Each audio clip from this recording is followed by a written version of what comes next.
তো দর্শক বিন্দু, আপনাদের সকলকে সস্তা আইপিএল এর স্বাগতম। এখন হবে টস। রিঙ্কু সিং তুমি কিনে যাও টসে।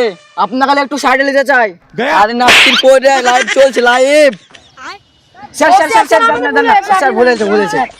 আম্পায়ার রাগ করে মাঠ থেকে চলে যাচ্ছিল। এই মুহূর্তে রিঙ্কু সিং কোর্ট থেকে বের করে আম্পায়ারকে কি দিল। এখানে আমরা ছোটখাটো একটা দুর্নীতি দেখতে পাচ্ছি। আরে ও কিছু না খাস হবে তো। হেড টস করার আগে একটা গোটা ওয়ার্ল্ড কাপ থেকে আইপিএল পর্যন্ত 5 টাকার কয়েল হারানোর উপবাদ আছে। যেন টাকাটা না হারায়, তো এখন হবে টস। আমি টস করবো না, চলে যাবো বলে দিচ্ছি। আচ্ছা আচ্ছা আচ্ছা। আরে টেল পড়েছে, আরসিবি হেরে গেছে, কলকাতা জিতেছে। চলো চলো চলো। আর এইদিকে দুর্নীতির মাধ্যমে কলকাতা জিতে গেল। আর এদিকে আমরা শাহরুখ খানকে দেখতে পাচ্ছি।